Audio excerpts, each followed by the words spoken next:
Bienvenido nuevamente a Heritage and Hope Ministries. Hoy tengo el placer de contar con la presencia de mi hermano James, como siempre, y también de Walter Vice y Martin Smith de Clash of Minds. Chicos, muchas gracias por acompañarnos hoy. Es un placer. Gracias. Es un honor. Sí. Ya. Sabes, ha habido mucha conversación a lo largo de los años sobre el hombre de pecado. Y lo que se habla en Apocalipsis sobre ese hombre de pecado. Pero sabes, en realidad hay un versículo antes del Apocalipsis en el Nuevo Testamento que habla de esta persona que se exalta a sí mismo por encima de lo que se llama Dios. Que encontramos allí que sea de interés para nosotros como protestantes historicistas. Bueno, hay mucho en ese versículo que ha causado mucha controversia a lo largo de los siglos.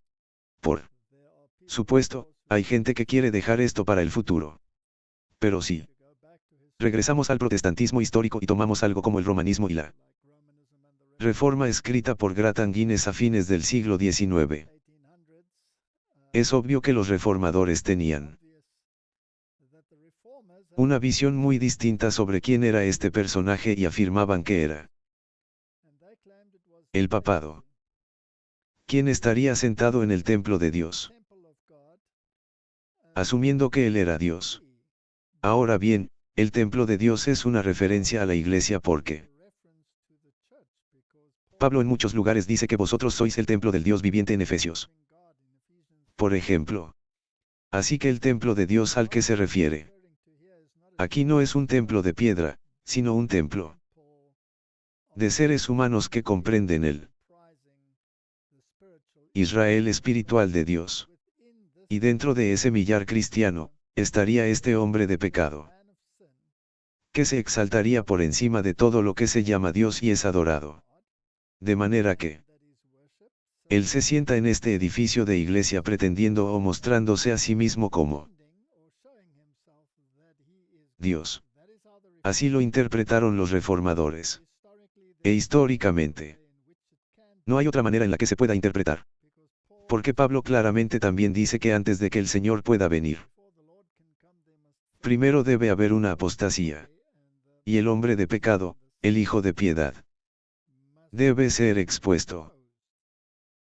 Y esa apostasía vendría cuando aquel que se opone es quitado del camino. Y tenemos que acudir a los primeros padres de la iglesia para ver a qué se refiere esto. Y todos están de acuerdo en que la referencia allí es a la Roma pagana, que tiene que ser eliminada para dar paso al surgimiento de la Roma papal. Y luego, eventualmente este poder papal con su sede y autoridad depositada en la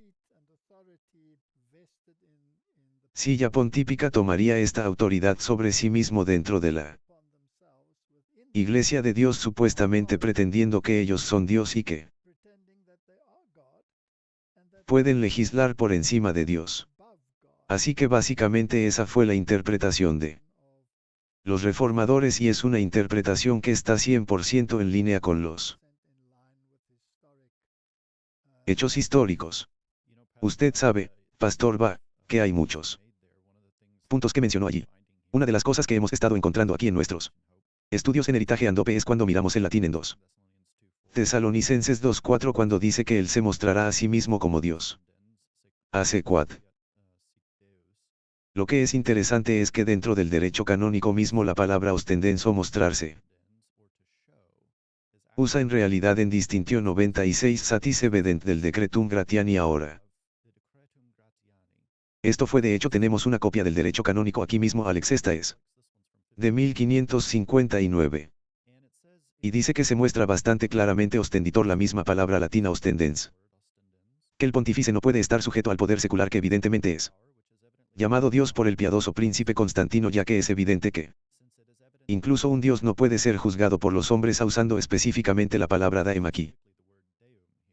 Sabes, encontramos estos en realidad en múltiples manuscritos en todo el Vaticano. En los últimos años los han estado digitalizando y lo llevaron tan lejos en Distintio 40 que dijeron que si el Papa falla y descuida la salvación fraternal, si es encontrado inútil y negligente en sus obras y además silencioso del bien, lo que lo ofende más, sin embargo lleva a innumerables pueblos con él como el primer esclavo del infierno, con él mismo para ser azotado con muchas plagas por eternidad.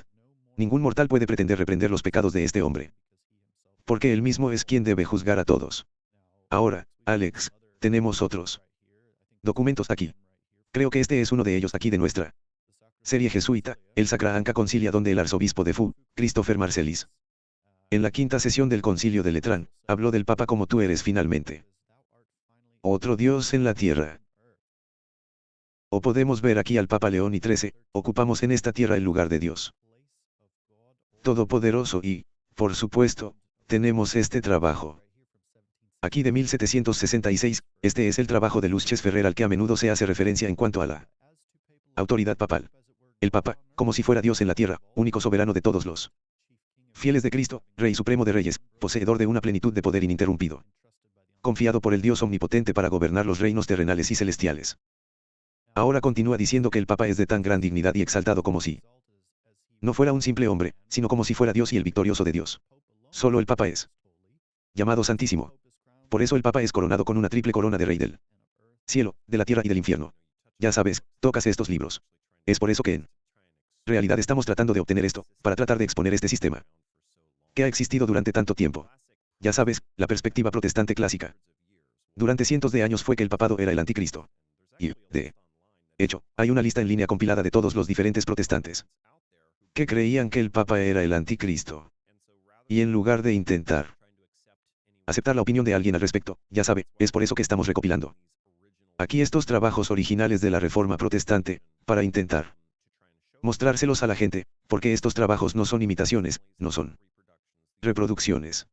Estos son básicamente los documentos originales reales que muestran que el anticristo tenía estas afirmaciones. Y respalda las afirmaciones del libro La Gran Controversia, que habla sobre algunas de estas afirmaciones y creo que en realidad hay mención en este libro sobre algunas afirmaciones con respecto a eso. ¿Es eso correcto? Sí. Entonces, una de las afirmaciones en la Gran Controversia es que al Papa se le ha llamado Señor Dios, el Papa, y, como saben, esto ha sido algo que se ha puesto en duda a través de los años en algunos casos. Algunas personas han dicho que fue una declaración posterior del siglo XVI que en realidad se introdujo por error y que la palabra Dem no estaba en el manuscrito original, que era solo una interpolación, pero una de las cosas que hemos estado encontrando aquí últimamente es que antes del siglo XVI, incluso en el siglo XV, vemos que estaba muy incluido en las extravagancias de Juan 22 y, por supuesto, era consistente con el cuerpo principal del derecho canónico donde también se mostraba al Papa. Entonces algunas personas dicen que es un brillo, pero en realidad era consistente con el cuerpo principal. Pero hace 400 años hubo un jesuita, Andreas Ud, que habló del original Cencelini CX o de la glosa de Cencelini para las extravagantes y dijo que la palabra Daem no estaba allí. Dijo que solo decía Señor Señor el Papa pero no decía Señor Dios el Papa. Y entonces, algunas personas han comentado que este manuscrito fue cuidadosamente ocultado de las miradas indiscretas de los protestantes. Pero ¿sabes qué? Ya no está oculto. Ha salido a la luz. Aquí se encuentra la tina original del siglo XIV. 13.397 y... Aquí está el folio 166 voltios arriba a la izquierda, 6 líneas hacia abajo desde arriba. Dominum, dim. Nostrum, papamum. En realidad estaba allí. Elena White tenía razón. Todo el tiempo y... Más tarde en la edición corregida, publicada posteriormente por el Papa, podemos ver que en realidad se incluyó incluso después de que se revisara el texto correcto y se hicieran correcciones a las extravagancias y al cuerpo principal del derecho canónico.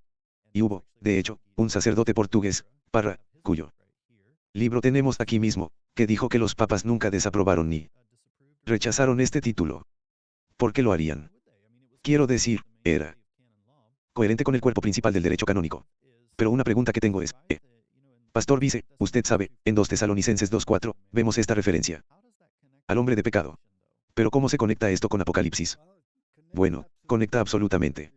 Pero, antes de llegar allí, solo quiero decir que esta es la belleza de su ministerio porque como usted dijo correctamente, muchos de estos documentos han sido tergiversados, negados, desaparecidos de la vista pública desde que el foco estaba en el papado como el anticristo.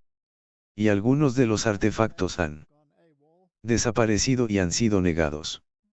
Pero, es sorprendente para mí cuántas personas se suben a ese carro y dicen que estas cosas nunca existieron.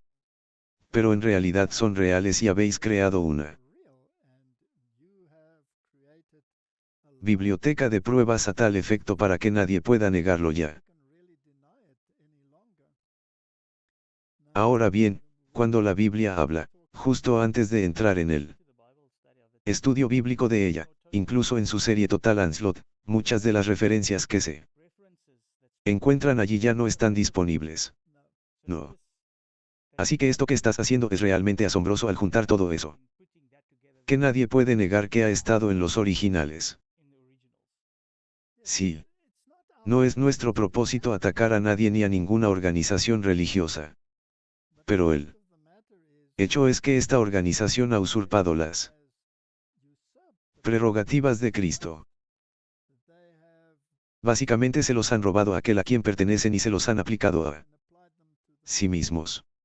Este es un crimen grave contra la deidad. Y la Biblia en realidad menciona eso. Y lo llama el hijo de la perdición. A un título que solo se aplica al hombre de pecado y a Judas. Es una traición a la confianza depositada en la iglesia, de la peor clase posible. Y la pobre gente que está atrapada en el sistema y se mantiene ignorante de la palabra de Dios y de la mayoría de estos documentos no tienen idea de lo que realmente sucede detrás de escena. Así que es absolutamente necesario que la obra que la Reforma inició, que ha sido enterrada bajo las arenas del tiempo y no solo enterrada por accidente sino a propósito, sea expuesta nuevamente. Ahora bien, la Biblia está repleta de información acerca de este poder del anticristo y le da varios nombres. En Daniel, se le llama el poder del cuerno pequeño o el cuerno pequeño. En realidad no es un cuerno pequeño. Es uno que creció desde pequeño hasta convertirse en un cuerno poderoso que se volvió más robusto que los demás y se volvió prescriptivo. Entonces ahí tenemos el pequeño poder del cuerno. Luego, si continúas en Daniel, se refiere a este poder en numerosos lugares en Daniel 11 y acerca de exaltarse a sí mismo, etc. Y lo retomas en Apocalipsis 11, donde se sientan las bases para este poder engañoso, esta bestia del abismo que gobierna el mundo a través de una mujer.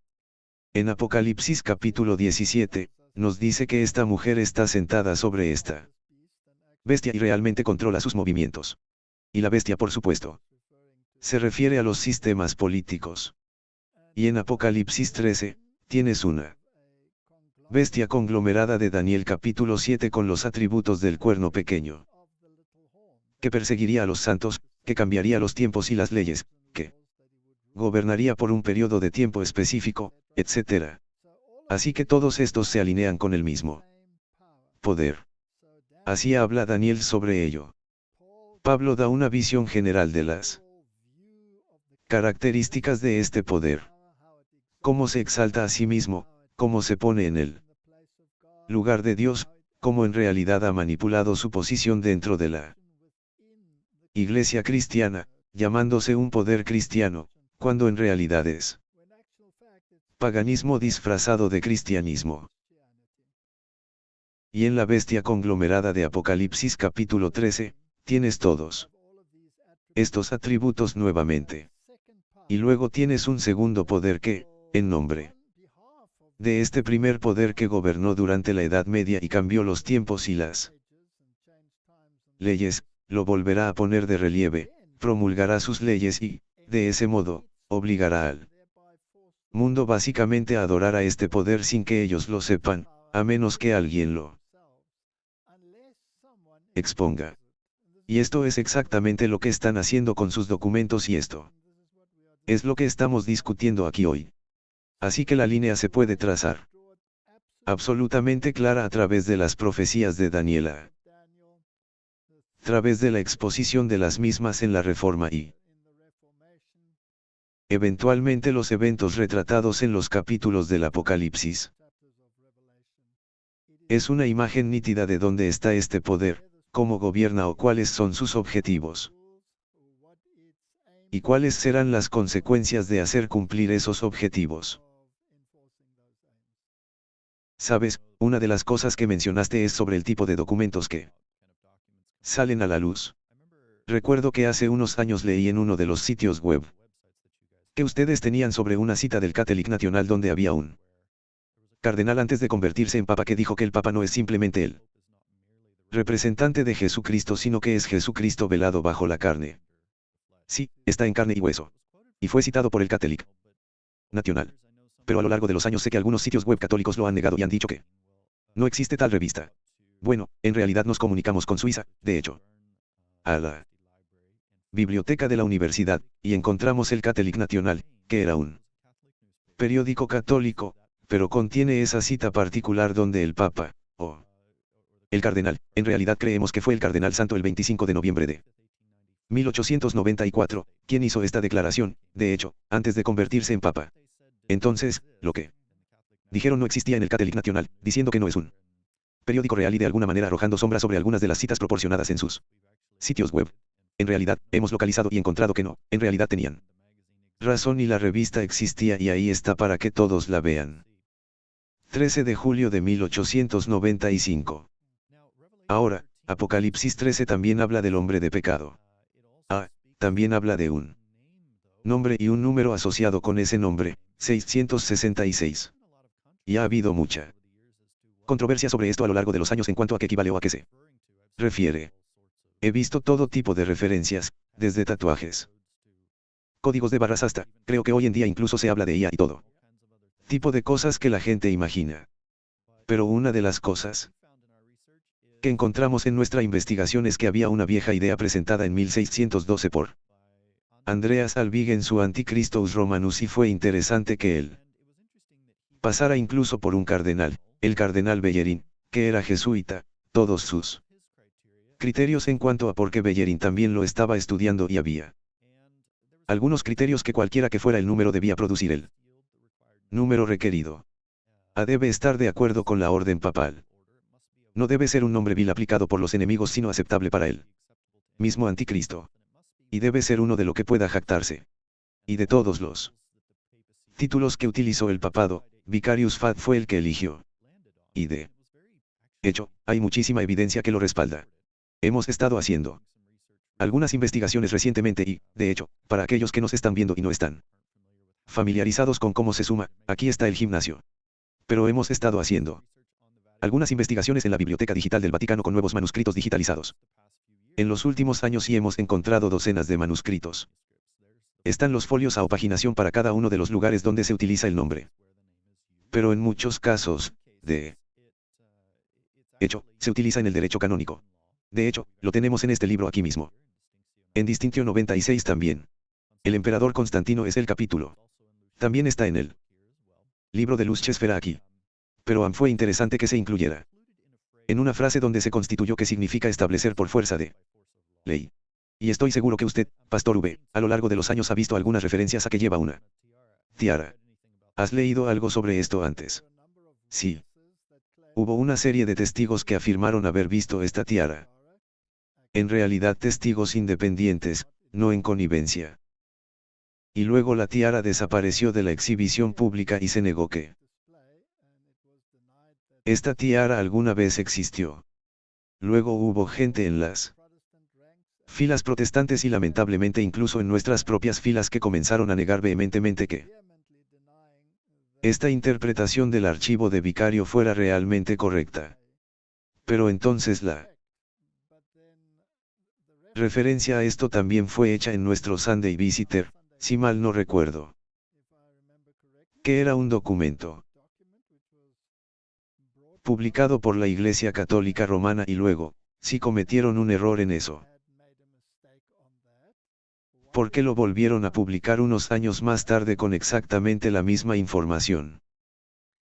Pero desde entonces, muchos documentos, y estoy seguro de que usted ha dado una lista tremenda, han corroborado esto de modo que incluso el mayor escéptico, incluso dentro de nuestro propio medio, debe admitir que estaban equivocados.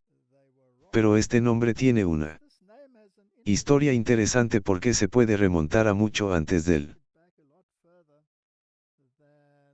papado, no al nombre en sí, sino al número 666 y con lo que está asociado. Y, tal vez pueda, simplemente no quiero hablar todo el tiempo, pero, tal vez pueda repasar esto brevemente. El hombre de pecado es un representante de Satanás. Y Apocalipsis deja muy claro que el dragón le da su asiento y su gran autoridad. Ahora bien, esta palabra sede es una palabra muy importante. Porque también hablamos de la sede papal, aquella desde la cual él habla con autoridad expulsada infaliblemente. Ahora bien, este asiento originalmente pertenecía, por supuesto, al y Satanás tenía este asiento y si usted lee el libro del Apocalipsis encontrará que allí se menciona Pergamón, que es el periodo de tiempo del compromiso religioso cuando Constantino supuestamente se convirtió al cristianismo. Aunque era metraico, era adorador del sol al mismo tiempo. Y nos dice muy claramente en el libro del Apocalipsis que Pérgamo es el lugar donde Satanás tiene su asiento. Ahora bien, esta ciudad, Pérgamo, es interesante porque es el lugar donde se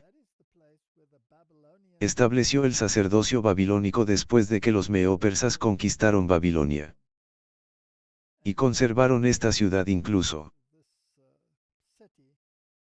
durante el periodo mesoeriano y el periodo griego y finalmente se dieron su título al emperador romano. Y este título era Pontifex Maximus, que era el sumo pontífice. Y él está donde la revelación nos dice que está sentado donde Satanás tiene su asiento. Ahora bien, ese asiento se movió cuando renunció al último rey, creo que quien hizo eso fue Atalo III cuando renunció a su título y luego se lo dio a los Césares, también tuvo que tomar este título de deidad con él. Así que es muy importante que él estuviera apegado a la deidad. Así pues, el pontífice allí, el Pontifex Maximus, también era un dios. Ahora bien, los primeros emperadores romanos no aplicaron esta deidad a sí mismos. Pero después de que Julio César tomó el título y se lo aplicó a sí mismo, todos los emperadores posteriores a Julio César también tomaron ese título de deidad y aquí es donde entró el culto al emperador y se hizo cumplir por ley y, por supuesto, los primeros cristianos fueron martirizados como consecuencia porque no podían inclinarse ante un rey dios pagano con ese título. Ahora bien, ¿dónde se sitúa ese título hoy en día? Se encuentra con Roma porque Roma tomó el título de Pontifex Maximus. Por eso, en Apocalipsis capítulo 13, dice que Satanás o el dragón le dio su asiento y su poder y gran autoridad. De modo que ese asiento sea trasladado de Babilonia a Pérgamo, a los Césares, y luego a los Césares papales, si podemos llamarlos así, y ellos tienen el título y tienen la deidad. Así que si esto es una continuidad que tienen, y un cambio meramente en posición más que en autoridad, entonces ese título está hoy en Roma y están muy orgullosos de ello porque está detrás de cada nombre, primer ministro, pontífice máximo. Bueno, incluso yo estaba pensando antes cuando estábamos discutiendo los documentos originales y los libros que tienes, mucha gente también afirma que sí, está bien, pero eso fue lo que dijeron. Entonces, no lo dicen ahora, pero hay bastantes lugares donde puedes ir y buscar sobre ello y creo que también podemos hablar de eso, pero como algo muy claro es si vas a la cuenta de Twitter o ahora la cuenta exacta del Papa. Es el pontífice. Sí. Así que todavía está ahí, en tu cara. Está ahí mismo, en tu cara. No lo pueden negar. Y no podían negarlo sin violar su propia doctrina. Porque la infalibilidad papal exige que no puedan cambiar su doctrina. Es como una ley de Mes y los persas. No se puede cambiar porque ello violaría el principio mismo en el que se basa el papado. Es interesante que sepas que el número 666 lo encontramos en algunos símbolos paganos muy asociados con la adoración al sol. Puedes verlo aquí en Sagia Solus en el Museo de Berlín. Recientemente encontré uno de esos tipos de emuladores que se vendían en pilas y enramadas. Aquí está, aquí mismo, en el oro. Y en realidad se vendió por $6.600. Pero aquí mismo en la custodia se puede ver el estigma sigma y gamma. Así que 666. Reflexionó sobre esta custodia en particular. Pero una de las cosas también sobre la tiara es que, aunque no todas las tiaras están fotografiadas y no tenemos evidencia fotográfica de eso, si tenemos esta de aquí que fue un regalo de las damas de la corte real del rey Leopoldo II de Bélgica. Presentado al Papa en 1871. Fue diseñado por Jean-Baptiste Botun de Gante. En un estilo neogótico y tiene una inscripción en latín Regnum ad popularum atri. Orb supremo intera. Infallibility, pero lo que pueden ver aquí es Christi Vicarius Interra una de las cosas importantes sobre eso es que nuestro visitante dominical admite que eso es lo mismo que Vicarius. Christi aquí mismo en Vicarious Fil en otras palabras, son análogas pero una de las cosas que encuentro es que si miras bíblicamente en Levítico 24:18 el que hiere un animal lo hará bueno bestia por bestia, el sustituto es vicarium, pero cuando dice bestia por bestia se usa la palabra anti en el sentido sustitutivo en latín. Vicarius Christi es análogo en griego a anticristos. Ergo lo que en realidad está diciendo aquí es anticristo justo en el frente de esta tiara. Ahora bien, en lo que se refiere al vínculo vicario, en realidad había un documento falsificado, la donación de Constantino, que incluía esta frase particular de los decorales pseudoidorianos, vínculo vicario. Desafortunadamente, aunque la donación de Constantino, esta frase proviene de un documento falsificado, encontró su camino hasta el cuerpo de aquí. Sí. Cuando en realidad fue descubierto por Laurentius Valla, una de las cosas que hizo fue exponer todo esto. Como saben, esta donación de Constantino es falsa. Ahora bien, Romano quería que esto saliera a la luz, por lo que incluyó la obra de Laurentius Valla exponiendo la donación de Constantino como una falsificación en el Index Liorum Prohibitorum después del Concilio de Trento. No querían que se supiera que estaban utilizando documentos falsificados. Lo que sí encontramos aquí es que la frase del derecho canónico en realidad encontró su camino en documentos como Intera Passibus, el bienaventurado Pedro, se ve que fue constituido, lo que significa establecer por fuerza de ley vicaria. Filidas y a los pontífices que habiendo sido concedido por nosotros en nuestro imperio oeste.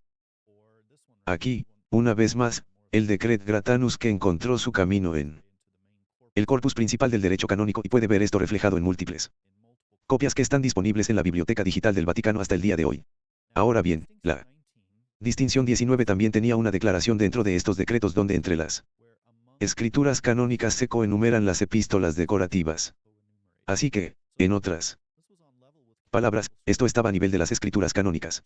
Así que era muy autoritario y toda la apelación de si está o no en una tiara es una especie de pista falsa porque la autoridad real de esto proviene de la ley de las constituciones apostólicas, los decretos papales de los principales documentos que salen del magisterio y puedes ver un ejemplo de eso aquí, el Corpus Iris Canonici. Esta edición en particular se presentó en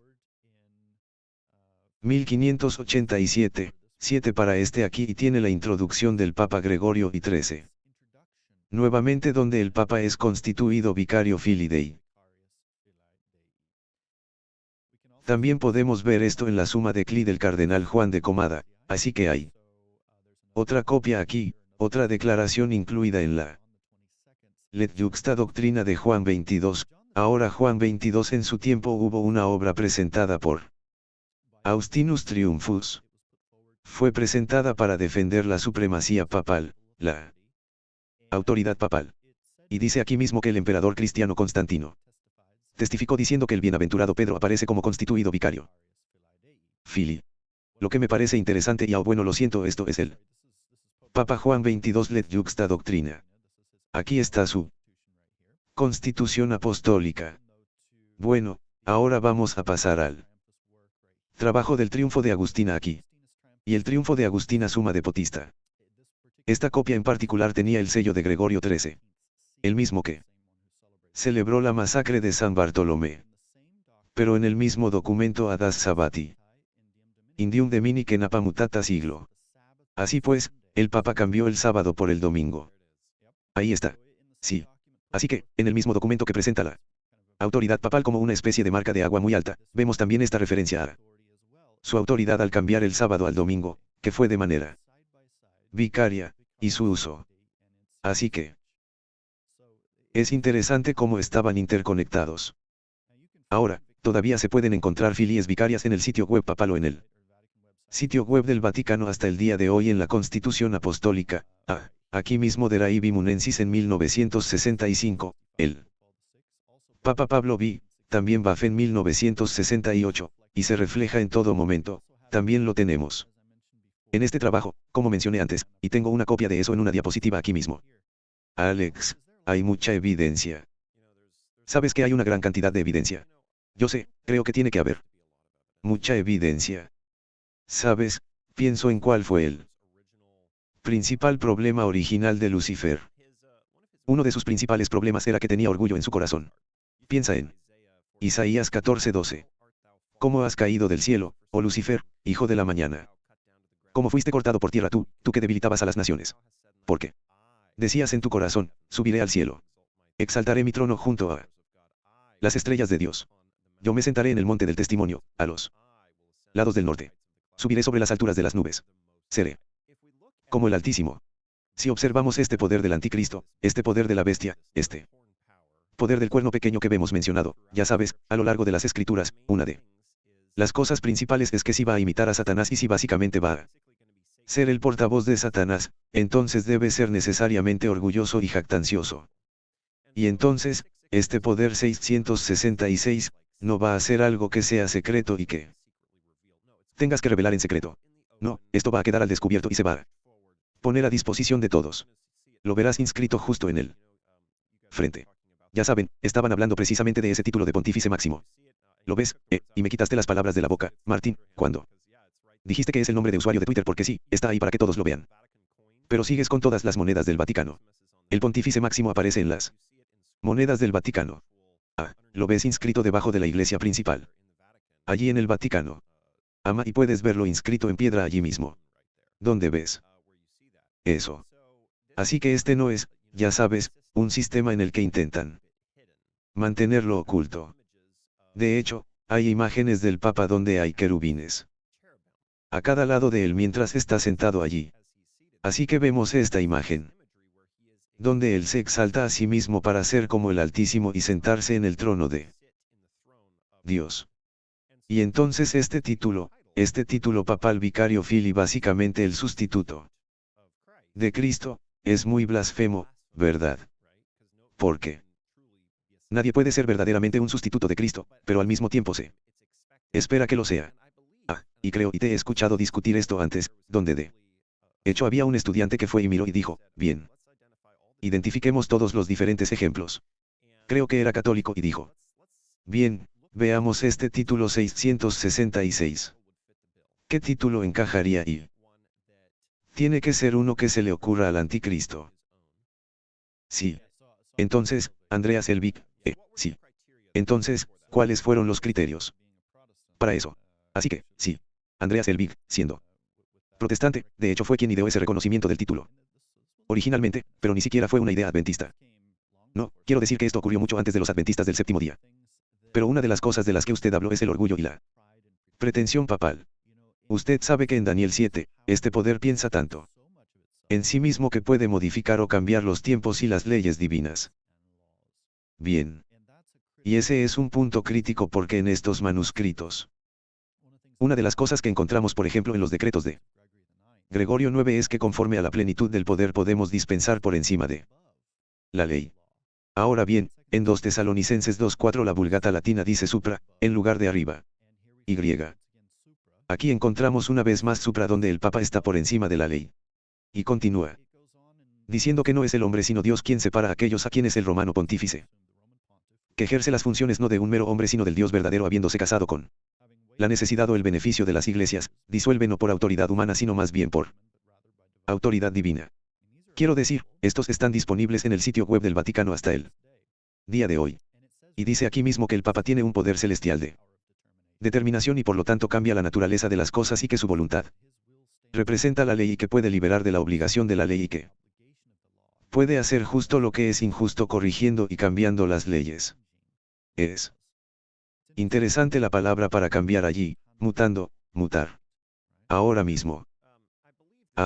Creo que en tus discusiones anteriores, Walter, ha habido cierta discusión sobre cómo este poder papal ha sido tan orgulloso y se ha presentado como un poder jactancioso.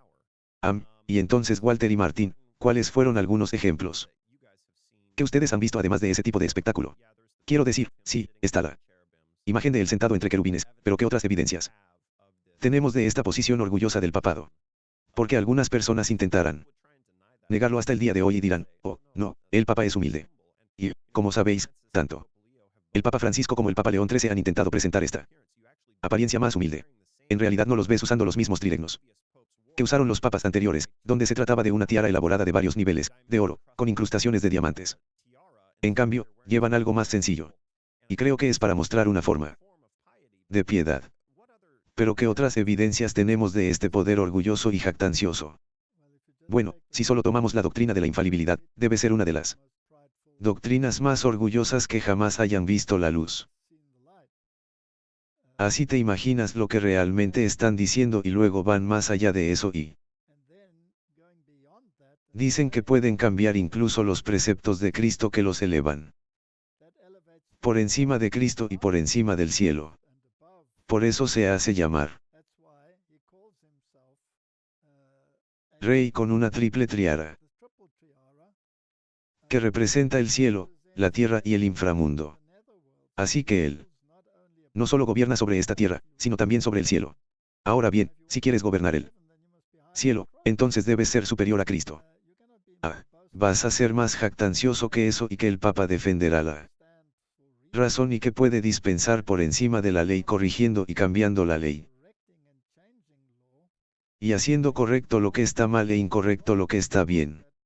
Los jesuitas llegan al punto de decir que si el general dice que algo es negro y tú sabes que es blanco, entonces tienes que convertirte en un cadáver y aceptar que su interpretación es correcta y la tuya es incorrecta.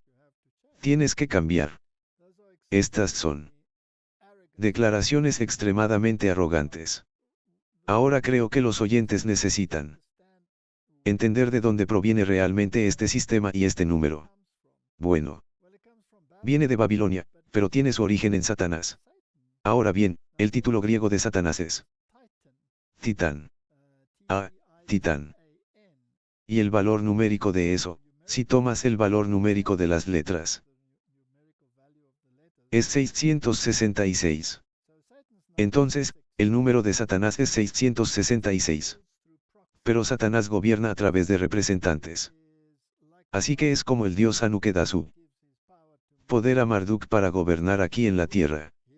Y por lo tanto, estos reyes dioses fueron los que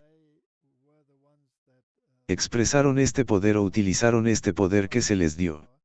Y si tomamos los títulos papales como ejemplo, entonces es bastante informativo.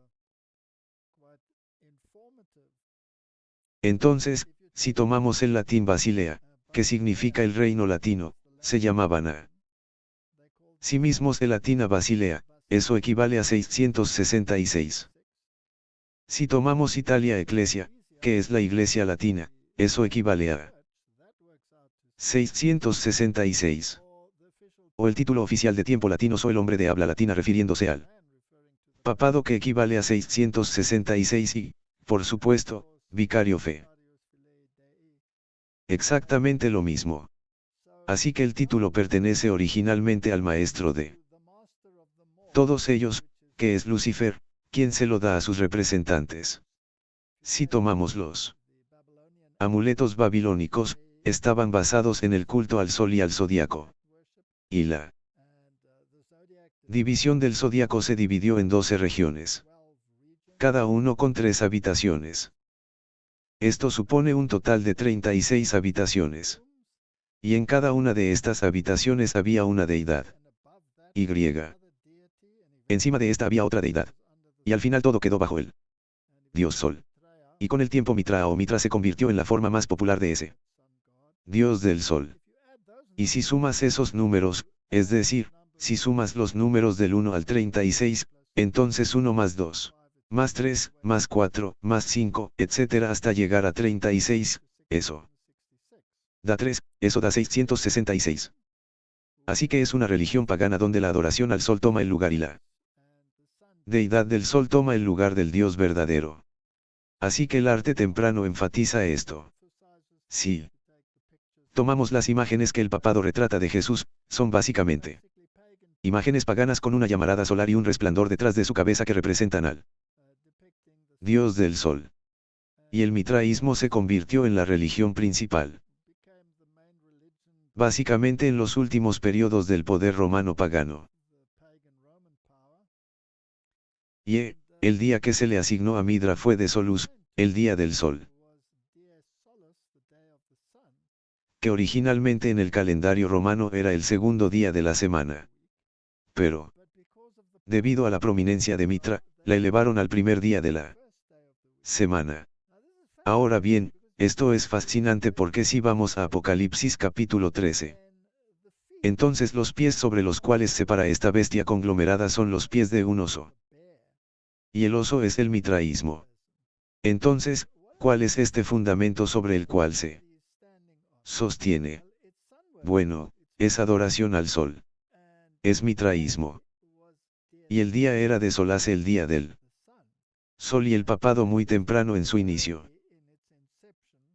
aceptó este día del sol cuando el sábado fue prohibido por el emperador Adre y lo incorporó como el día de la resurrección sin una palabra de autoridad bíblica. Así que hay una línea muy fascinante que va del paganismo al paganismo cristianizado. Y si alguien quiere dudar de que el cristianismo en el sistema papal no es otra cosa que paganismo cristianizado, puede simplemente tomar todas sus doctrinas que son de origen pagano. Tomemos la doctrina del purgatorio. Tomemos la doctrina del bautismo infantil. Tomemos la doctrina de comer una consagrada que era parte del ritual mitraico. Esto es mitraísmo. Es el culto al sol en su forma más absoluta. Bueno, solo sobre esos 3 que acabas de mencionar, preguntaste antes, ¿qué más están haciendo todavía que sea blasfemo? Básicamente, todo eso sigue siendo blasfemo y todavía lo siguen haciendo. No solo es blasfemia, estará bordo participando en esta apostasía con ellos. Por lo tanto, una comunión unificada o Eucaristía es uno de los objetivos del papado. El jubileo es un año jubilar ahora. Sí. Y eso es dar indulgencias. Eso es que es otra arrogancia que Dios tiene que acatar el juicio de sus sacerdotes y básicamente someterse a lo que sea el juicio del sacerdote, y ese poder sacerdotal emana del papado. El papa es quien delega este poder al sacerdocio para poder decir que el sacerdote es un Cristo de altar, otro Cristo que puede dispensar los pecados y perdonar los pecados. Los documentos romanos dicen que hay un hombre o una persona en esta tierra que puede perdonar pecados, y ese es el sacerdocio romano o el sacerdote romano. Eso es una blasfemia porque la Biblia dice, ¿quién puede perdonar pecados sino solo Dios? Así que todas estas declaraciones, ninguna de ellas ha sido retractada. No pueden retractarse de ellos debido a su infalibilidad. Y que el protestantismo se sume a este cristianismo paganizado. Quiero decir, ahora estamos en diciembre. Nos vamos para Navidad. El 25 de diciembre fue la fecha del nacimiento de Mitra. En ninguna parte de la Biblia leemos algo de esa naturaleza. ¿Y qué pasa con la Pascua? La Pascua es una fiesta pagana. Que, bueno, es básicamente un ritual sexual. Por eso tienen el conejo de Pascua porque es un gran propagador de descendencia. Y tienes la gallina con sus huevos, el huevo de Pascua. Porque tiene un gran número de crías en su nidada. Así que todos estos son rituales que se han incorporado al cristianismo. Y luego cambiaron la Pascua porque cambió la época para que siempre cayera en domingo. Mientras que los judíos lo guardaban según el sistema levítico que estaba determinado por la luna llena y por lo tanto podía caer en cualquier día de la semana, pero el papado decretó que siempre tendría que ser domingo.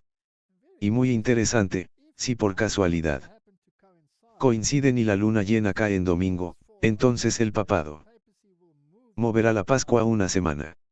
Y eso es exactamente lo que hizo Juan Pablo II. Creo que fue en 2001. Cuando movió la Pascua una semana porque coincidía con la festividad judía y no querían eso porque es una festividad pagana. Impuesta al cristianismo. Todo es pagano y están orgullosos de ello. No lo están ocultando. Lo están poniendo a la vista de todos. Una de las cosas que es interesante es que, cuando hablamos acerca del Papa elevándose a sí mismo, leemos aquí mismo en el Catecismo del Concilio de Trento que los párrocos, obispos y sacerdotes son, como son, intérpretes y embajadores de Dios, facultados en su nombre para enseñar a la humanidad la ley divina y las reglas de conducta, manteniendo como lo hacen su lugar en la tierra. Es evidente que se puede imaginar una función más noble. Justamente. Por eso se les llama no solo ángeles, sino incluso dioses. Por el hecho de que ejercen en medio de nosotros el poder y las prerrogativas del Dios inmortal. Ahora bien, dentro de ese sistema, hay un poder dentro del papado. En realidad de estar por encima de todo el resto de obispos y sacerdotes en un sentido universal. Y así, al elevarse, se convierte en Dios de dioses, por así decirlo. Encontramos esto realmente reflejado hablando de la naturaleza universal con este obispo en Batlat 1321 lat 1321. Esto contiene de Gregorio III el Dictatus Pepe donde aquí mismo en latina dice aquí mismo quod solos Romanus Ponfex iuric universalis o. Solo el romano pontífice puede ser con derecho llamado universal. Así que él se coloca por encima de todos los demás obispos. En ese sentido y al hacerlo cambia la ley de Dios. Y sabes, una de las cosas que creo que estamos tratando de decirle al mundo es que en Apocalipsis 14 hay un grupo de personas que guardan los mandamientos de Dios y que escapan de estas 4 violaciones de la ley de Dios, específicamente la adoración a la bestia. A una imagen de la bestia correspondiente a los mandamientos 1 y 2. A el nombre de la bestia, el tercer mandamiento, y finalmente la marca de la bestia en el cuarto mandamiento. Bueno, lo que me parece interesante es que estos individuos escapan de tener el nombre de su padre escrito en sus frentes. Ahora bien, ¿cuál es el nombre de su padre? Bueno, ya sabes, en Amós 9:6 leemos, el Señor es su nombre. Y en Ezequiel 20, encontramos aquí nuevamente este nombre. Conectado en Ezequiel 20:12. Además, les di también mi sábado para que fuese por señal entre mí y ellos, para que supiesen que yo soy el Señor, que los santifico. Entonces, es un símbolo, un signo exterior de quién es vuestro santificador. ¿Es el hombre quien se santifica o es Cristo quien te santifica? Y esto realmente habla al corazón mismo del proceso de salvación, donde es la obra de Dios en el corazón quien te santifica y el sábado mismo está directamente conectado a eso. Es algo central para el protestantismo y para escapar de este poder que piensa que el hombre puede cambiar la ley de Dios. ¿Sabes? Pienso En Ezequiel, donde habla. En el capítulo 9, versículo 2, se menciona esta destrucción que se produce con un hombre que avanza con un arma letal en su mano. Y si lees este capítulo, hay una discusión sobre una marca en la frente que salva. Dice en Ezequiel 9:6, acudir a viejos y jóvenes, así vírgenes como niños y mujeres, hasta el último detalle, pero a todo varón sobre el cual esté la señal no os acercaréis, y comenzaréis por mí. Santuario. Así que existe esta idea en las escrituras de esta marca en la frente. Que salva.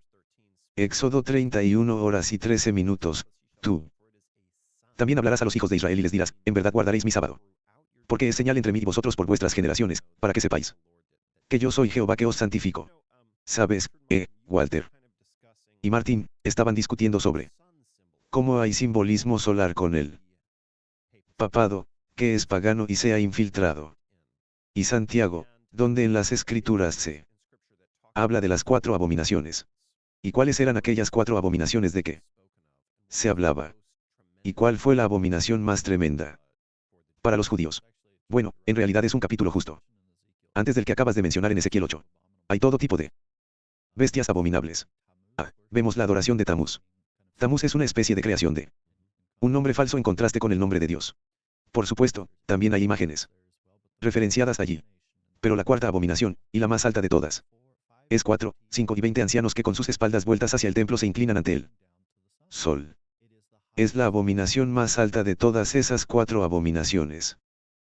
Y es directamente antes de la prueba en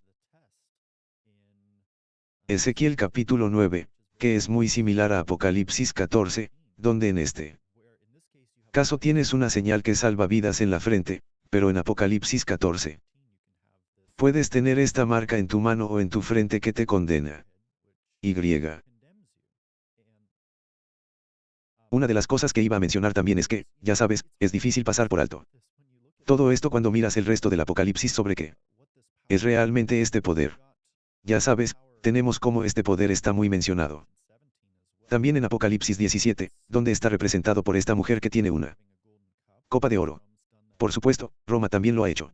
E incluso la palabra Vaticanus en sí, Vats en el diccionario latino, hace referencia a un profeta, por así decirlo, o a un buzo, o algún tipo de vidente o pronosticador. Y luego ano significa mujer anciana. En realidad esto se reflejaba en proverbios latinos como anus subsotans. Multimix excited pulveris o una anciana bailando levanta polvo. Básicamente cualquier cosa fuera de temporada era desagradable. Pero la palabra Vaticananus si la conectas con lo que es la anciana de la profecía. Y una de las cosas que encontramos aquí es incluso en San Juan de Latín donde originalmente fue el hogar de los pontífices durante más de 1000 años. Y justo afuera de esto puedes ver una inscripción Sacros Latin Ecclesium. Herbice Torbis Ecclesiarum Meat Caput. Entonces ella afirma ser la madre de las iglesias. Bueno, yo me remonto al edicto de Constantino ya sabes, allá en el 7 de marzo de 321 en el venerable Día del Hijo. Hablando de a reunir a la gente para que puedan adorar en ese día. Y entonces, justo allí, cuando el cristianismo estaba en su infancia, hace apenas 300 años, tienes este cambio al domingo. Donde él tiene que hacer un edicto para decirle a la gente que adorara en este Día del Sol, lo cual tiene connotaciones interesantes cuando miras a Roma y cómo solían adorar al alma Invictus. También es interesante que todo esto con Constantino alrededor del año 321 termine con solo unos pocos años después en 325 con el concilio de Nique. Había muchas cosas que estaban sucediendo en ese periodo de tiempo y ¿qué fue lo que realmente sucedió? Bueno, acabamos de ver después de 1700 años. Algo enorme con esta iglesia madre reuniendo a la gente bajo sus alas. ¿Qué piensan ustedes sobre lo que pasó aquí recientemente? Bueno, me fascinó leer sobre la visita del Papa a Turquía. Y su visita a la mezquita. Él no quiso rezar con el imán en esta ocasión particular y puso alguna excusa. Pero luego fue al patriarca de la Iglesia Ortodoxa. Y me parece fascinante que hayan hecho hincapié en las noticias de que estaban orando hacia el este. Y eso es exactamente de lo que estabas hablando allí en el libro de Ezequiel. Ahora bien, si tomamos este tema de Oriente, tiene un origen muy antiguo. Cuando Adán y Eva fueron expulsados del Edén, fueron expulsados por la puerta del este y por eso partieron en dirección al este. Al principio, todos adoraban hacia el oeste porque tenían que darse la vuelta y mirar hacia el jardín del Edén, al que ahora se les cerraba la entrada porque el querubín les impedía entrar. Así que el culto era hacia el oeste, pero Caín marchó hacia el este y dirigió su atención hacia el este, que es el sol naciente. Y para que él tuviera algún tipo de autoridad para que no fuera eliminado en esta tierra, recibió la marca de Caín. Ahora bien, esa marca de Caín era una marca de autoridad para gobernar sobre los hijos del mal. Ahora, es interesante que el papado afirme que tiene ese mismo poder, que tiene la autoridad para gobernar a la gente de esta tierra y que nadie tiene el derecho de juzgarlos. Ellos son dueños de toda la propiedad, algo que Dios también reclama. Pueden enajenar toda propiedad y pueden prescindir de ella por encima de la ley y nadie tiene derecho a hacerlo con ellos. Así que pueden alienar a los gobiernos, pueden deshacerse de los reyes. Pueden hacer todas estas cosas, pero nadie puede hacérselas a ellos. Y el hecho es que todas sus iglesias están construidas hacia el este, o al menos la mayoría de ellas, para que el culto se realice hacia el este. Algo que el libro de Ezequiel resalta porque es paganismo. Es adoración al sol. Y. Por eso, al menos a sus ojos, es justo que el día del sol sea el momento culminante de su día de adoración. En otras palabras, la Pascua perpetua de su poder. Y. Realmente lo han afirmado en sus escritos. Este poder llegó tan lejos anteriormente que los que no estaban de acuerdo con ella, no podían comprar ni vender. Sí, eso es lo que solo quería mencionar brevemente. Probablemente llegaremos a eso. Si leemos Apocalipsis 13, versículos 16 al 18. Pero antes de mencionar eso, solo recordé ahora cuando mostró esos documentos que todavía están en el sitio web del Vaticano de 1968 y 1965. Creo que eso es después del Vaticano II, que ya les dice que no hay cambios. Eso fue algo en lo que pensé. Y luego volví a esto, es un gran punto. Sí. Tal vez vamos a discutirlo también ahora, pero cuando leemos el versículo 16. Él hace que a todos, pequeños y grandes, ricos y pobres, libres y esclavos, se les dé una marca en la mano derecha o en la frente, y que nadie pudiese comprar ni vender, sino el que tuviese la marca o el nombre de la bestia o el número de su nombre. Y luego continúa identificándolo como el 666. Pero ¿podrías explicarnos rápidamente qué significa tener ese número? Tener el número significa que te has sometido a la autoridad de ese número porque Caín, quien recibió la marca de Caín, tenía la autoridad de castigar 7 veces más a cualquiera que se le opusiera. Y su descendencia posterior aumentó eso a 70. Asterisco 7. Y es fascinante para mí que Cristo diga que debes perdonar 70 asterisco 7. A menos que, por supuesto, tengas nuevas traducciones que violen eso y lo conviertan en 77. Pero eso es, por supuesto, una referencia al capítulo 8 y 9 de Daniel, donde se refiere al tiempo de gracia que cierra después de 70 asterisco 7. Así que debes perdonar hasta que se cierre la gracia. Entonces, ¿quién tiene este poder de perdonar o no? Perdonar en términos de los poderes terrenales. Bueno, el papado reclama ese poder. Y si te sujetas a ello, Si te sujetas a ello, entonces eres siervo de aquel que se sujeta. Aunque no sea adorando. Incluso si es solo por eso, eso bien bueno, digámoslo de esta manera. Si se te ordena hacer algo que es directamente contrario a la voluntad explícita de Dios en la Biblia y eliges ir en contra de la palabra de Dios y seguir la corriente, entonces recibes ese título o el número, lo has recibido y has recibido ese nombre. El nombre también es una referencia al carácter y el carácter de Dios está retratado en los 10 mandamientos. Así que si os sometéis al carácter del hombre de pecado y a sus 10 mandamientos cambiados que por cierto son una abominación. Entonces, bueno, entonces estáis sujetos a ese poder y si lo colocáis a un nivel de autoridad superior al de Cristo, entonces en realidad estáis adorando a una falsificación. Así que creo que básicamente lo que estamos viendo es que habrá dos marcas al final de los tiempos. Sí. Vas a tener una marca en el techo como la que se habla en Ezequiel que está en la frente, lo que significa que entiendes que es tu razón. Es tu pensamiento. Y crees que es verdad y que este es el sello de Dios y el pueblo justo de Dios será sellado con esto al final de los tiempos. Pero también tienes esta marca de la bestia que está en la mano o en la frente.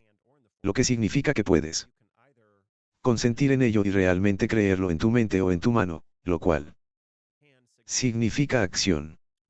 Puede que no lo creas, pero lo aceptarás. Sí, actuarás en consecuencia. ¿Cómo se compara eso con James? Tenías algo de material sobre compra y venta, específicamente. ¿Cómo se compara eso con comprar y vender? Bueno, ya sabes, Apocalipsis habla del poder que era. No es y, sin embargo, es. Y sabemos que este poder perdió su autoridad civil en 1798 cuando recibió una herida mortal. Pero para aquellos que están mirando el final de los tiempos cuando este poder reviva, ya saben, solo necesitamos entender y mirar el pasado, mirar la historia de cómo este poder ha gobernado para entender las conclusiones del fin de los tiempos sobre quién controla la compra y la venta. Y una de las pruebas de ello es el Papa Alejandro III en el Concilio de Tours y esto también proviene de la Biblioteca Digital del Vaticano, que han digitalizado en los últimos años y prohíben, bajo anatema que cualquiera se atreva a mantenerlos en sus casas o en sus tierras, sustentarlos o realizar cualquier negocio con ellos. Podemos ver aquí también que esto, por supuesto, se reflejó en las obras jesuitas que tenemos en nuestra colección también. Pero incluso Guillermo el Conquistador hizo tributaria toda la tierra de Inglaterra al romano pontífice y no permitió a nadie en su poder comprar o vender nada si era encontrado desobediente al mar apostólico. Entonces tenemos la autoridad civil que dice, oye, queremos que todos sigan a Dios como Él lo define o como Él piensa, lo cual realmente significa seguir el camino apostólico y hacer cumplir mediante la coerción que, habiéndose perdido las comodidades de la humanidad, se les obligue a regresar del error de su camino. Así que, básicamente, el plan del aquí es hacer que ames las comodidades de la humanidad más de lo que amas a tu Salvador. En realidad a eso es a lo que se reduce todo. Aquí. Y la triste realidad es que lo que está sucediendo con todo el ecumenismo e incluso entre la multitud de nacionalistas cristianos aquí en los Estados Unidos es que hay quienes dicen que estamos bien con la obediencia no regenerada. Lo que quieren decir es que si te coaccionan, básicamente recibes la marca en la mano, te fuerzan a través de la acción a hacerlo, pero en realidad no lo crees. En realidad no lo crees en tu mente, pero ellos están bien con simplemente forzar la obediencia, incluso si una persona realmente no lo cree porque creen que al hacerlo se producirá una reforma en Estados Unidos y recuperarán estos valores religiosos que realmente quieren ver, un avivamiento. Pero es un resurgimiento a través de la coerción. No es un avivamiento a través del poder del Espíritu Santo para cambiar y convencer los corazones de los hombres.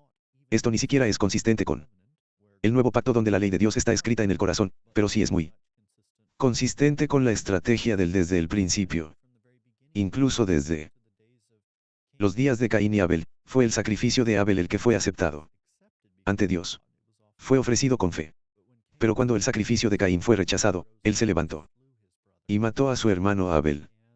Y es que ese sistema de matar a quienes no están de acuerdo se ha reflejado en el gobierno de Satanás a lo largo de la historia desde entonces. Ya sabes, una de las cosas que creo que es interesante es que muchos nacionalistas cristianos hoy en día ya no ven al papado como el poder del anticristo. Y, sin embargo, el simbolismo está ahí a raudales. El paganismo, ya hemos tocado este tema antes y hemos bailado en torno a este tema de la adoración al sol. Y hemos hablado acerca de, ya sabes, cómo en el venerable día del sol, Constantino hizo cambiar este edicto. Pero ¿qué tipo de simbolismo vemos en el hecho de que el Vaticano todavía mantiene el culto al sol en sus diversas ceremonias y ese tipo de cosas? Quiero decir, aún vemos algunos símbolos de adoración al sol presentes que se conservan del paganismo romano, donde solían adorar a Sol Invictus, el dios del sol. Vemos eso todavía hoy. ¿Qué diríais Walter y Martin? Bueno, usted acaba de hablar de Tamuz recientemente o hace unos momentos, ¿verdad? Y el culto a Tamuz. Y luego lees en las escrituras que las mujeres de Sión estaban llorando por Tamuz. Ahora, Tamuz, por supuesto, era el hijo de Baal. Y Semiramis, que solía ser Baal, solía ser Nimrod, que ascendió al sol y se convirtió en parte del sol y luego impregnó a través de un rayo solar divino a Seamis y ella dio a luz a este hijo Tamuz. Y le horneaban pasteles y estos pasteles tenían el signo de Tamuz, que es básicamente una cruz de dos lados pares y hasta el día de hoy en tiempos de Pascua de hecho tenemos estos bollos de cruz caliente, así que nada ha cambiado realmente. Todo el ritual de Pascua está basado en el paganismo y está tan alejado de la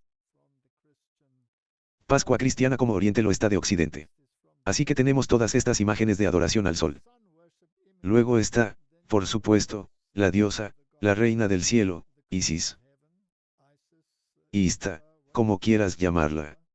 Y el catolicismo romano tiene exactamente lo mismo. Así que también retratarán a María con un resplandor solar detrás de ella. Básicamente como la encarnación moderna de Semiramis. Y la Biblia nos dice claramente que los muertos nada saben que duermen. Y sin embargo, aquí todos estos santos son desafiados. Ahora bien, en la antigüedad creían que cuando uno moría, se convertía en una estrella. Y las estrellas se agrupaban en constelaciones.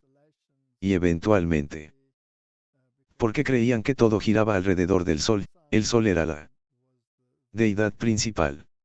Así que tienes todas estas llamadas estrellas vivientes que son realmente mortales y están dormidas según las escrituras. Y tienes todo esto en el catolicismo y los tienes como mediadores. Así que todo lo que ha sucedido es que han cambiado los nombres de las deidades particulares, pero no han cambiado la esencia en absoluto. De modo que el paganismo está vivo y coleando, vive en el catolicismo romano y está siendo absorbido por el protestantismo. ¿Y qué pasa en la Eucaristía? A veces hay imágenes en las que el Papa o el sacerdote tienen ese gran emblema solar y luego colocanla dentro de él y caminan detrás de él. Sí. Hace un momento tenías una foto de una custodia y la custodia, por supuesto, tiene la luna en forma de hoz en la parte inferior y esa luna en forma de hoz representa el útero de la mujer en el que nació Tamuz, el dios del sol. Por eso es que tienen un dios de redondo. En ninguna parte de las escrituras se lee acerca de un dios de redonda que luego se planta dentro de este útero, en la luna en forma de hoz de la custodia. Y luego la custodia a menudo tiene pequeñas varillas rectas y curvas unidas a ella. Y las curvas representan a la hembra. Y las rectas a la hembra. Es una forma de adoración fálica, si lo prefieres. Y luego esto se lleva y se adora, lo cual se hace hasta el día de hoy en las procesiones papales donde hacen marchar Las hostias consagradas por las calles para su veneración. Eso es pura adoración pagana al sol. En ninguna parte de las escrituras se lee algo parecido. Una de las cosas que estamos viendo es que en Apocalipsis 14 sabemos que hay mucho paganismo en Babilonia. Pero ¿hacia dónde va esto? En el tiempo profético. Ya sabe, hay una advertencia sobre la marca de la bestia, que los protestantes desde Thomas Tillum, Peter Chamberlain, John Lavington, muchos otros individuos han identificado el domingo con la marca de Roma o la crisis de la marca de la bestia. Es interesante hacia dónde se dirige el diálogo en el pensamiento público. Una de las cosas que estoy viendo aquí recientemente es que Twitter se ha convertido en una plataforma desde que Elon Musk lo obtuvo, donde se lleva a cabo mucho de este diálogo, específicamente pidiendo una legislación dominical, y algunos de los comentarios que estamos viendo aquí recientemente son de personas que detienen a quienes rompen el sábado, obras de necesidad. Este individuo responde efectivamente. U otro lugar del cristiano reformado, algunas cosas que son justas y rectas. La imposición del sábado cristiano consistía en sanciones civiles, leyes contra la blasfemia, penalizando civilmente a los ciudadanos que podían asistir al culto público y se negaban a hacerlo. Uno de los que estaban en la lista de verificación respondió, ¿qué sanciones civiles hay para el sábado? Implicaría matar a quien no lo guardara. Eso es lo que exigía la ley Mesaque. El cristiano reformado respondió, depende de la gravedad de la ofensa, sugiriendo así que tal vez podrían existir penas de muerte si se violan estas leyes. Leemos a otras personas decir, el domingo es el sabbat cristiano. Y la derogación de las leyes azules permitió a los no cristianos hacer negocios el domingo, vendiendo alcohol y cosas así en el santo sabbat cristiano. Esto tuvo un efecto profundo en la sociedad cristiana estadounidense. Aquí encontramos a alguien más diciendo, regresen las leyes del sábado. Las leyes del sábado bien formuladas son justicia social en su máxima expresión, organizando el tiempo de la civilización en torno al sacrificio de alabanza debido a Dios. ¿Sabes? Me resulta interesante ver los paralelismos entre 1888 y lo que estamos viviendo ahora. Una de las cosas que algunas personas han comentado es que en ese periodo de tiempo cuando nuestra iglesia se enfrentó, por así decirlo, a Cesti, ahora estamos aquí tal vez con Tito. Pero dos mandatos presidenciales no consecutivos. Con Grover Cleveland. Ahora tenemos un presidente, el segundo en la historia de Estados Unidos. Con dos mandatos presidenciales no consecutivos. Tenemos al Papa León XIII en 1888. Ahora tenemos al Papa León XIV. Tenemos la ley Blair Sunday. Y. Depende de cómo vayan las cosas en el futuro. Pero para mí, el proyecto 2025 y algunos de los impulsos allí se ven muy similares, muy similares. También es interesante que en ese periodo hubo una fuerte influencia de los aranceles. Se estaban aplicando los aranceles McKinley y, ya sabes, cantidades masivas de aranceles, y ahora eso está volviendo. También hubo inmigración. Sí, la crisis migratoria fue otra cosa grande. Tenías la Asociación Nacional de Reforma, la NRA. Ahora tenemos la nueva Reforma Apostólica o NR, y tenemos la Edad Dorada donde se habló mucho sobre las grandes empresas y, ya sabes, cantidades masivas de control por parte del sector privado para influir en el gobierno, y ahora tenemos discusiones sobre la Edad Dorada en nuestro periodo de tiempo con ahora un salón de baile presidencial dorado que se está construyendo. Hay muchas similitudes entre lo que ocurría en 1888 y lo que ocurre hoy. Bueno, también tuvimos la revolución industrial entonces y ahora tenemos la revolución de la IA que está avanzando ahora. Entonces, vemos todas estas similitudes entre 1888, como dices, y ahora. Y me hace preguntarme, creo que en el flujo del tiempo estamos casi al final. Pero, ¿sabes? Tienes razón. Vemos a estas personas en Twitter hablando del domingo, promoviéndolo. Y no todos son católicos. De hecho, la mayoría de ellos no son católicos. Pero sabemos que habrá una unión triple, apóstata, protestante, protestantismo, catolicismo y espiritualismo. Y lo que yo veo es que vemos en Apocalipsis, donde vemos la primera bestia.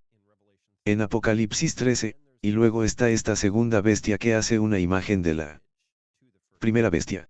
Ya sabes, estamos sentados aquí hablando sobre el simbolismo del sol. Y hablando sobre el paganismo que hay en el Vaticano, que está impregnado de él.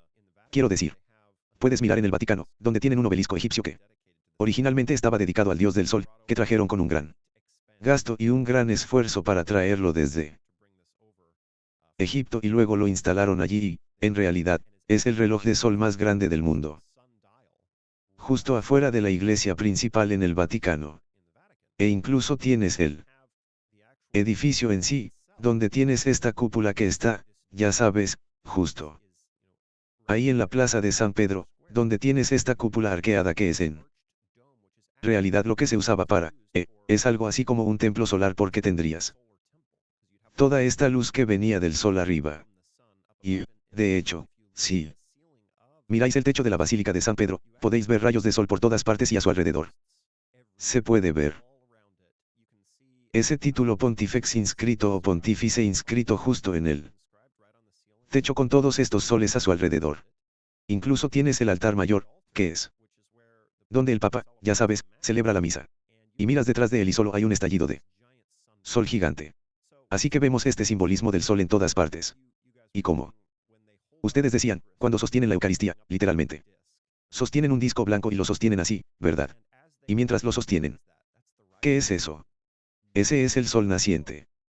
Pero entonces, si miramos el simbolismo, ¿cómo es que este segundo poder de la bestia en Apocalipsis 13 hace una imagen de la primera bestia? Bueno, mire cómo está distribuida la ciudad de Washington DC. En realidad, aquí está el edificio del Capitolio, que recuerda muchísimo a la Basílica de San Pedro. Y también tienes un obelisco gigante. De hecho, un obelisco aún más grande con el monumento a Washington. Y todo esto hacia donde se dirige. ¿Dónde está Lincoln cuando está sentado en el templo donde se sienta, verdad? Porque está sentado en un templo. Dice en este templo. De hecho, lo dirá en los carteles y estará grabado detrás de su cabeza. Utiliza la palabra templo. Bueno. ¿Hacia dónde mira? Está mirando hacia el este, hacia un obelisco solar. En dirección al edificio del Capitolio. Profesor Vice, estoy seguro de que tiene algún comentario sobre los diversos simbolismos que vemos donde vemos esta imitación de Roma aquí en este segundo poder de la bestia. Bueno, se afirma que el que está afuera de San Juan más tarde, ese obelisco, es el obelisco de Diútimos III. Ahora, según Williams Chay y otros, ese faraón en particular era el faraón del Éxodo y si es así, entonces ese es el que dijo, ¿quién es Yahvé? Debo obedecer su voz, no lo conozco y no obedeceré su voz, y eso es exactamente una reminiscencia de lo que está haciendo el papado. Cuando trajeron esa cruz de obelisco a Roma, permaneció allí durante muchos años porque el papado decretó que quien la erigiera habría tenido un gran gasto. Por supuesto, si fallaran y se rompiera, entonces lo pagarían con sus vidas. Así que nadie quería intentarlo hasta que finalmente alguien lo hizo y logró construirlo. Y. Estos son todos datos muy interesantes. ¿Por qué traerían estos obeliscos dedicados al dios Sol? Porque es un símbolo fálico, pero también estaban dedicados a los diversos faraones. ¿Por qué traerían eso y lo erigirían afuera de su iglesia principal? Desde la iglesia de John Lane, la madre de todas las iglesias, incluso usan ese título. Es simplemente increíble. Y luego, como usted dice, el domingo, la autoridad del domingo se basa únicamente en los principios católicos. Hay numerosas citas en las que Roma dice que el culto del domingo se basa en sus preceptos y solo en los suyos. Solo ellos se atribuyen el mérito. Y si por tanto alguien llama al culto del domingo, en realidad es un llamado a aceptar la autoridad papal en términos de la esencia moral de su vida. Bueno. Prefiero aceptar la esencia moral de este libro donde Dios nos dice cuál es la esencia moral y dice que debemos recordar el día de reposo y no olvidarlo. Se trata pues de dos autoridades en justa posición. Es la cuestión de la marca de Dios versus la marca de la bestia. Y es una cuestión de autoridad. ¿Quién tiene derecho a gobernar mi capacidad moral? ¿Es el papado o es Dios? A través de su palabra. Y en cuanto a mí en mi casa, creo que es Dios y su Palabra los que dictan la autoridad moral y no algún usurpador terrenal. Es interesante que hayas mencionado ese obelisco porque ese habría sido el faraón que prohibió el descanso sabático. Sí, solo quería decir eso. Es exactamente lo mismo. Tú dejas que el pueblo tenga Sabbat, les haces descansar, Moisés. Les hacéis guardar el sábado. Llevarte a tus cargas. Esta es una ley antisábado. ¿Sabes si retractas eso? El concilio de Niza ya empezó a hablar sobre, ya sabes, estas cosas. Pero fue el concilio de Lael que finalmente hizo el decreto de que no se permitía guardar el sábado. Eso es exactamente lo que hizo el faraón. Él dijo, tú, Moisés, haces que el pueblo cumpla con sus cargas en Sabbat. Te digo que no descansarás. Solo la Iglesia Católica ha creado una ley así y se basa en ella hasta el día de hoy. Es una blasfemia más allá de las blasfemias. Y que la gente no lo vea. Es porque lo han escondido bajo un montón de rituales paganos. Que no se puede ver la luz a pesar de toda la parafernalia. ¿Qué hay delante? Pero ustedes acaban de mencionar antes que James y Alex sobre cuán similar tenemos el periodo ahora al de 1888. Creo que esta vez lo que sucedió en el tiempo del faraón cuando esa ley pasó, las plagas cayeron. Las plagas cayeron. Sí. Así que en 1888 fue simplemente arrasado porque es como el primer asedio si tomamos el asedio de Jerusalén. Así que no creo que volvamos a verlo dejado de lado. En el segundo asedio. Creo que estamos en el proceso del segundo asedio. Y como todos afirman, debe ser un día de culto sincronizado. Así que no puede ser cualquier día. Y el único día que queda después de toda la legislación laboral es el domingo. Y como decía Ramón Novaram, este es el día que el Estado debe garantizar. Y entonces un papa moderno, León, quien se dedicó a declarar enfáticamente que él estaba involucrado en la implementación del Ron Novarum. Bueno, ese es el punto principal del Rarum Novarum, que toda la legislación laboral tiene que centrarse en cuestiones morales papales, de las cuales el domingo es el núcleo porque determina con qué autoridad se actúa realmente. ¿Sabes? Una cosa que creo que es importante es que nosotros como adventistas del séptimo día tenemos inscrito en nuestro logo el mensaje de los tres ángeles. Este ha sido nuestro mensaje al mundo, ¿verdad? Hemos dicho que este es nuestro mensaje. Apocalipsis 14 comenzando en el versículo 6 en adelante. Ese es nuestro mensaje al mundo. Pero, ya sabes, a veces la gente nos pregunta, ¿por qué estamos sentados aquí concentrándonos en el papado? ¿Por qué estás sentado aquí? ¿Sabes que eso es lo único de lo que hablarás? Pero es por esos mensajes. Exactamente. Si usted lee esos mensajes, 2D. Los tres están advirtiendo sobre un sistema falso de adoración y sobre recibir una marca. Sí. Entonces, si realmente estamos predicando este mensaje, si no estamos escuchando esto discutido desde el púlpito, realmente estamos escuchando el mensaje de los tres ángeles. Primero sale el Evangelio y luego son esas dos cosas. Sí. Y si usted solo escucha ley, ley, ley, domingo, sábado, entonces realmente está perdiendo el punto. Porque aquí estamos viendo dos sistemas de salvación. Estamos viendo el sistema pagano de salvación por obras, donde uno paga por sus propios pecados, como afirma el papado que se hace en el purgatorio. Tienes que pagar por tus propios pecados porque niegan la expiación o la justicia por la fe en la verdad.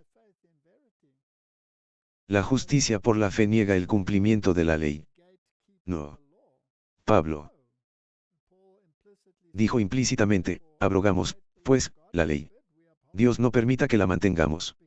Es porque somos salvos mediante la justicia por la fe que volvemos a estar en armonía con la ley. Mientras que en el sistema papal, es mediante la obediencia que volvemos a estar en armonía con el sistema. Así que hay dos maneras diametralmente opuestas de ver la salvación. Una se centra en Cristo como sacrificio expiatorio. Roma niega la expiación como lo demuestra el purgatorio. La afirman públicamente. La declaran abiertamente. Y, por lo tanto, No es una religión cristiana, sino una forma pagana de cristianismo. Y además, si continuamente le muestras a la gente lo que Roma fue, ha sido y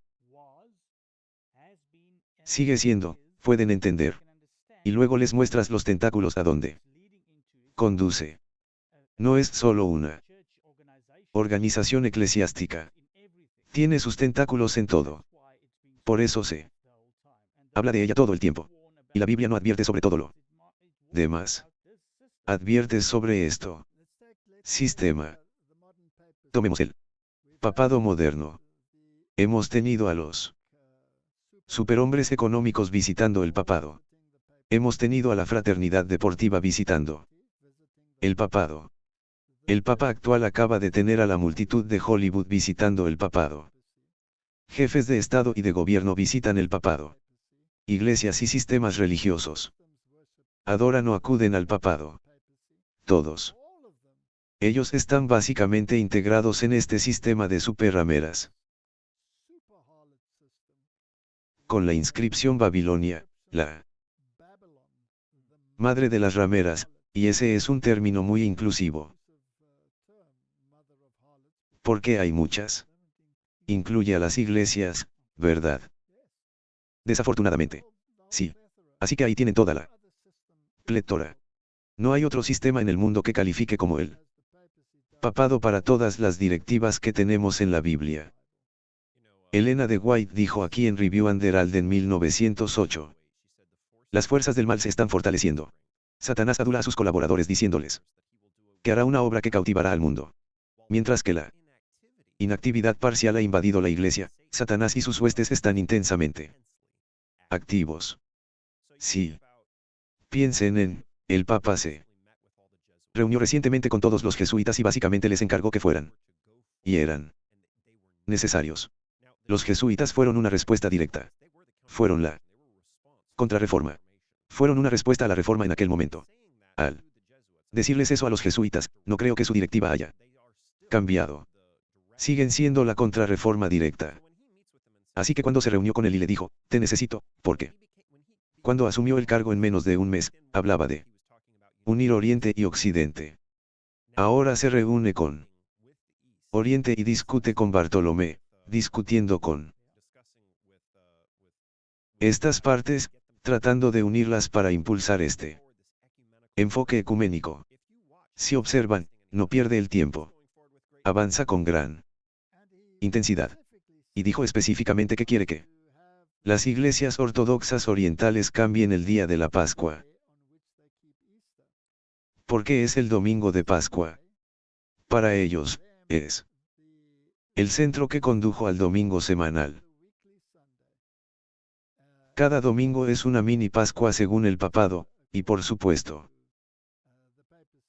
la palabra Pascua proviene de la diosa Ista. Este papado está ocupado haciendo eso, tomando el simbolismo de todos los juegos que se representan.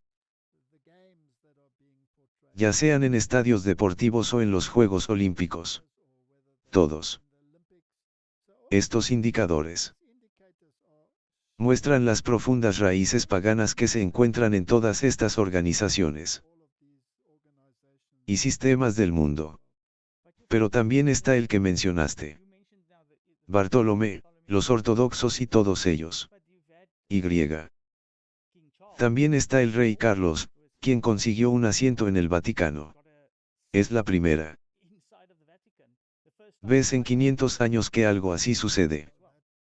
Ese es un símbolo poderoso de la capitulación total del protestantismo. Observa cómo está terminando esto y la intensa actividad que se está desarrollando. Este ecumenismo que avanza debería hacernos darnos cuenta de que estamos aquí en el punto más alto. El fin de la historia de este mundo. Hay 8.000 millones de personas viviendo en este planeta y pronto este será un desierto desolado en tan solo unos pocos años. No sabemos el momento exacto, pero se acerca con gran rapidez. Y entonces, este mensaje de los 3 ángeles que debemos dar, 2 de las 3 advertencias, las 2 últimas, son sobre Babilonia y esta marca. Pero saben que el primer ángel sale con el Evangelio eterno para predicarlo a los que moran en la tierra. Así que la cuestión es que no deberíamos Comenzar todo esto diciendo, oh, se avecina un tiempo terrible. No podremos comprar ni vender. Y simplemente terminar con el miedo. Y eso es algo que realmente hemos intentado hacer con nuestro ministerio. Somos herencia y esperanza. Así que estamos tratando de añadir esperanza. Y estamos tratando de decir, escuchen, levanten la cabeza porque su redención está cerca. Entonces, ¿cuál es este mensaje de esperanza que tenemos? Saben, acabamos de hablar sobre estos paralelismos. Entre 1888 y ahora. Otra de las cosas que se estaba desarrollando en 1888 era un mensaje de justificación por la fe. No podemos hacer nada para merecer nuestra propia salvación. Nuestra justicia es como trapos de inmundicia. Pero si leemos el concilio dado en Apocalipsis capítulo 3 a las 7. Iglesia, si sabemos que estamos en Laodicea, necesitamos el oro refinado en el fuego, el colirio para que podamos ver. Necesitamos el manto de la justicia de Cristo que nos es puesto. Y entonces, ese mensaje de justificación por la fe. Dejando el pecado, creyendo que Cristo puede hacer algo por nosotros mismos que no podemos hacer. Él puede brindarnos ayuda sobrenatural para que podamos vencer el pecado. Ese es el mensaje que debe transmitirse, además de los otros dos. Amén. Hay un paralelo. Si nos remontamos a la creación, ¿qué aportamos a la creación? Absolutamente nada. ¿Verdad? Fuimos el último producto de ese acto creativo, la creación de la humanidad al final del sexto día, básicamente. Así que no tuvimos participación en la creación y, por lo tanto, tuvimos que descansar según el mandamiento del sábado en las obras completas de Cristo. Ahora bien, lo mismo se aplica a la recreación, que es la expiación. Por lo tanto, en Deuteronomio capítulo 5, tenemos una segunda lista de los 10 mandamientos donde dice: recuerden que fueron esclavos en Egipto y que el Señor los sacó de allí con brazo extendido. En otras palabras, los libera de la esclavitud del pecado. Y así, como no contribuimos a la creación porque ni siquiera estábamos allí, no podemos contribuir mediante nuestras obras a la recreación de nuestra naturaleza caída. Eso es algo que Cristo debe. Y hasta que este cuerpo vil sea transformado en su cuerpo glorioso, mi único derecho a la justicia es su manto inmaculado de justicia, que Él me imputa a mí o a quienes creen en su nombre. Así que la esencia misma del Sabbat es recordar que no tuviste nada que ver con la creación y que no tienes poder para implementar una recreación. Por lo tanto, todo lo que haces se basa en la justicia de Cristo y su poder creador y recreador. Y el papado dice, no. Tienes algo que puedes hacer, pagas por tus propios pecados y rectificas tus caminos, y básicamente no necesitas esta justicia por la fe. Así que el Sabbat no es solo cuestión de un día. Se trata de descansar en la obra completa que Cristo ha hecho o de descansar en los mandatos y decretos papales. ¿Cuál de los dos te llevará a través de las puertas de la paz? Bueno, creo que este es el mensaje que debemos dar al mundo, y no es uno en el que intentemos decirle a la gente que todos los católicos son de alguna manera malvados, o bien, somos firmemente anticatólicos y no soportamos a los católicos. Ese no es el caso en absoluto. Anhelo su salvación. Y creo que muchos católicos bien intencionados. Cristo examinará su carácter. Y creo que muchos estarán en el cielo porque no se les dijo la verdad, sino que vivieron conforme a la luz que tenían. Más bien, mi desacuerdo es con el sistema de adoración que se está impulsando. Y esto no es algo exclusivo del adventismo, sino que todo el protestantismo creía en esta idea. Terminemos con una breve oración. Y partiremos de ahí, querido Padre Celestial.